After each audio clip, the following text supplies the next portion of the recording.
ಈ ವಾರ ಮುಂಗಾರು ಮಳೆ ಫಿಕ್ಸ್. ರೈತರಿಗೆ ಫುಲ್ ಖುಷಿ. ಬಿತ್ತನೆಗೆ ಕಾದಿರುವಂತಹ ರೈತ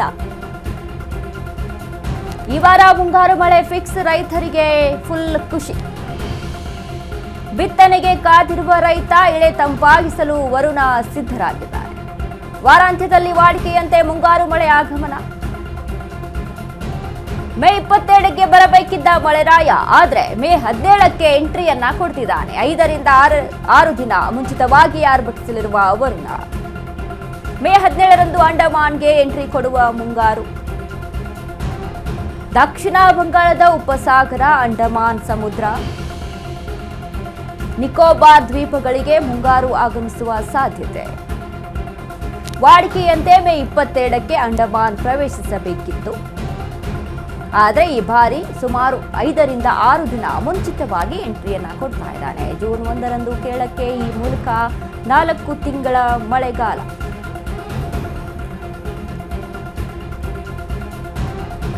ಮುಂಗಾರು ಮಳೆಗೆ ಯಾರೆಲ್ಲ ರೈತರು ಕಾಯ್ಕೊಂಡು ಕೂತಿರ್ತಾರೆ. ಮುಂಗಾರು ಮಳೆಗೆ ಅಂದ್ರೆ ಮಳೆಯನ್ನ ಅವಲಂಬಿಸಿ ಬೆಳೆಯನ್ನ ಬೆಳೆಯುವಂತ ರೈತರು, ಒಣ ಬೇಸಾಯ ಮಾಡುವಂತ ರೈತರು, ಮುಂಗಾರು ಮಳೆ ಅಂತ ಅಂದಾಗ ಇಂಥ ಬೆಳೆಯನ್ನು ಬೆಳಿಬೇಕಪ್ಪ, ಇಷ್ಟು ಲಾಭವನ್ನು ತೆಗೆದುಕೊಳ್ಬೇಕು ಅನ್ನುವಂಥ ಒಂದಿಷ್ಟು ಮೈಂಡ್ಸೆಟ್ಟಲ್ಲಿ ಇರ್ತಾರೆ. ಒಂದಿಷ್ಟು ಎಣ್ಣೆಕಾಳು ಬೆಳೆಗಳು, ದ್ವಿದಳ ಧಾನ್ಯಗಳನ್ನು ಬೆಳೆಯುವಂಥದ್ದಾಗಿರ್ಬೋದು, ತರಕಾರಿಗಳನ್ನು ಬೆಳೆಯುವಂಥದ್ದಾಗಿರ್ಬೋದು, ಹೀಗೆ ಒಂದಿಷ್ಟು ಬೆಳೆಗಳನ್ನು ಬೆಳಿಬೇಕು, ಲಾಭ ಪಡೆದುಕೊಳ್ಬೇಕು ಅಂತ ಈ ಬಾರಿ ವರುಣ ಮುಂಚಿತವಾಗಿಯೇ ಎಂಟ್ರಿಯನ್ನು ಕೊಡ್ತಾ ಇದ್ದಾನೆ. ಮೇ 22ಕ್ಕೆ ಬರಬೇಕಾದಂತಹ ಮಳೆ ಮೇ 17ಕ್ಕೆ ಶುರುವಾಗ್ತಾ ಇದೆ. ಹೀಗಾಗಿ ಏನು ಒಣ ಬೇಸಾಯ ಮಾಡ್ತಾ ಇದ್ದಾರೆ, ಮಳೆ ಆಧಾರಿತ ಕೃಷಿಯನ್ನು ಮಾಡ್ತಾ ಇರ್ತೀರಲ್ವ, ಖುಷಿ ಪಡುವಂತಹ ಸುದ್ದಿ.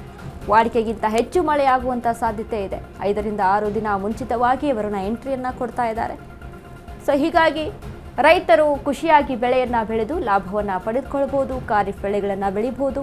ಇನ್ನು ಅದ್ರ ಜೊತೆಗೆ ಮುಂಗಾರು ಮಳೆ ಅಂತ ಅಂದಾಗ ನೋಡಿ, ಏನು ಭೂಮಿಯನ್ನು ಹದ ಮಾಡಿ ಬಿಟ್ಟಿರ್ತಾರೆ. ಬೇಸಿಗೆ ಅಂತ ಅಂದಾಗ ಭೂಮಿಯನ್ನು ಅಲ್ಲಿ ಹದ ಮಾಡಿ ಅದಕ್ಕೆ ಏನು ಬೇಕಾದಂಥ ಒಂದು ಪೋಷಕಾಂಶಗಳನ್ನ ಒದಗಿಸಿ ಬಿಸಿಲಿಗೆ ಒಡ್ಡಿ ಬಿಟ್ಟಿರ್ತಾರೆ ಭೂಮಿಯನ್ನು. ಅದಾದ ನಂತರ ಮಳೆಯ ಎಂಟ್ರಿ ಆಗಲೇಬೇಕು.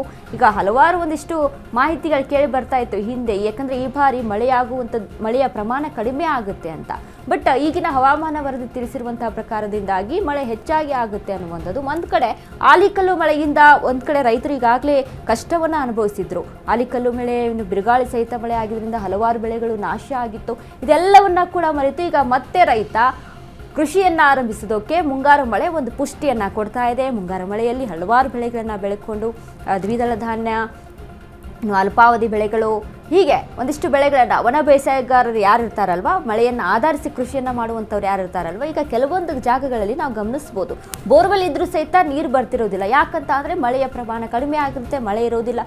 ಮಳೆ ಬಿತ್ತು ಅಂತ ಅಂದರೆ ಭೂಮಿಗೆ ನೀರು ಹೋಗುವಂಥದ್ದು, ಹಾಗಾಗಿ ಅಲ್ಲಿಂದ ನೀರು ಬೋರ್ವೆಲ್ ಮುಖಾಂತರ ಬರುವಂಥದ್ದು ಈ ರೀತಿ ಆಗಿರುತ್ತೆ. ಒಂದಕ್ಕೊಂದು ಕನೆಕ್ಷನ್, ಪ್ರಕೃತಿಯ ಒಂದು ವಿಸ್ಮಯ ಅಂತ ಹೇಳ್ಬೋದು. ಹಾಗಾಗಿ ಸಾಕಷ್ಟು ರೈತರು ಮುಂಗಾರು ಮಳೆಯನ್ನು ಅವಲಂಬಿ ಆಗಿ ಅಲ್ಲಿ ಬೆಳೆಯನ್ನು ಬೆಳೆಯೋದಕ್ಕೆ ಸಿದ್ಧರಾಗಿರ್ತಾರೆ. ಈಗ ಅದೇ ರೀತಿಯಾಗಿ ಮುಂಗಾರು ಮಳೆಯಿಂದ ರೈತ ಖುಷಿಯಾಗಿದ್ದಾನೆ. ಬೇಗ ಮುಂಗಾರು ಮಳೆ ವರುಣ ಬೇಗ ಎಂಟ್ರಿ ಕೊಡ್ತಿದ್ದಾನೆ ಅನ್ನುವಂಥದ್ದು ಕೂಡ ಒಂದು ಖುಷಿ ಪಡುವಂತಹ ಸುದ್ದಿ. ಇನ್ನು ಹಲವಾರು ಭಾಗಗಳಲ್ಲಿ ನೋಡಿ, ನಾವು ಈ ಮಲೆನಾಡು ಭಾಗಗಳಲ್ಲಿ ಗಮನಿಸೋದಾದರೆ ಮಳೆ ಸತತವಾಗಿ ಮಳೆ ಸುರಿತಾ ಇರುತ್ತೆ. ಅದರಿಂದ ಅಡಿಕೆ ಬೆಳೆಗಳು, ಈಗ ಹಲವಾರು ಕಾಫಿ ತೋಟ ಇರುತ್ತೆ, ಇಂಥದ್ರಲ್ಲೂ ಕೂಡ ಒಂದು ರೀತಿಯಾಗಿ ಸಮಸ್ಯೆಗಳನ್ನು ಅನುಭವಿಸ್ತಾ ಇರ್ತಾರೆ. ಬಟ್ ಇಲ್ಲಿ ಈಗ ನಾವು ಉತ್ತರ ಕರ್ನಾಟಕ ಭಾಗದಲ್ಲಿ ಬೀದರು, ರಾಯಚೂರು ಈ ಕಡೆ ಎಲ್ಲ ಗಮನಿಸಿದಾಗ ಬಿಸಿಲಿನ ಪ್ರಮಾಣ ಹೆಚ್ಚಾಗಿರುತ್ತೆ. ಮಳೆ ಆಯಿತು ಅಂತ ಅಂದರೆ ಒಂದು ರೀತಿಯಾಗಿ ಹಬ್ಬ ಆ ರೀತಿಯಾಗಿ.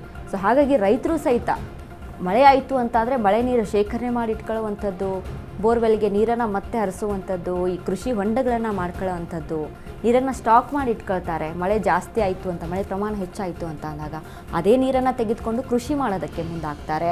ಅಲ್ಲಿ ದ್ವಿದಳ ಧಾನ್ಯ ಮತ್ತು ಹಲವಾರು ಹೂ ಬೆಳೆಗಳು, ತರಕಾರಿ ಬೆಳೆಗಳು, ಹೀಗೆ ಹಲವಾರು ಬೆಳೆಗಳನ್ನು ಬೆಳೆಯೋಕ್ಕೆ ಮುಂದಾಗ್ತಾರೆ. ಇದರಿಂದ ಹೆಚ್ಚಿನ ಲಾಭವನ್ನು ತೆಗೆದುಕೊಳ್ತಾರೆ.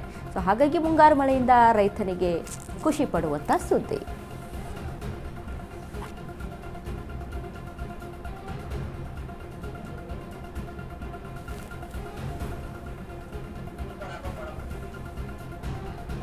ನೋಡಿ, ನಾವು ಗಮನಿಸಿದ್ವಿ ಅಂದರೆ ಈ ಹಿಂದೆ ಏನು ಆನೆಕಲ್ ಮಳೆ ಆಯಿತು ನೋಡಿ, ಆನೆಕಲ್ ಮಳೆ ಆಯಿತು, ಇನ್ನು ಬಿರುಗಾಳಿ ಸಹಿತ ಮಳೆ ಜೋರಾಗಿ ಆಯಿತು. ಅದರಿಂದ ಎಲ್ಲ ರೈತ ಅಂದರೆ ಒಂದು ಜೂಜಾಟ ಇದ್ದಂಗೆ ಈ ಮಳೆ ರೈತನ ಒಂದು ಲೈಫಲ್ಲಿ ಅಂತ ಹೇಳ್ಬೋದು. ಯಾಕಂದರೆ ಯಾವಾಗ ಬರುತ್ತೆ ಯಾವಾಗ ಹೋಗುತ್ತೆ.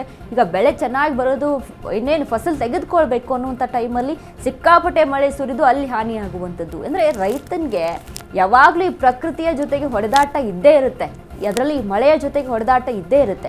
ಬಟ್ ಇದೀಗ ಮುಂಗಾರು ಮಳೆಯ ಎಂಟ್ರಿಯಿಂದಾಗಿ ರೈತನಿಗೆ ಖುಷಿ ಆಗಿದೆ.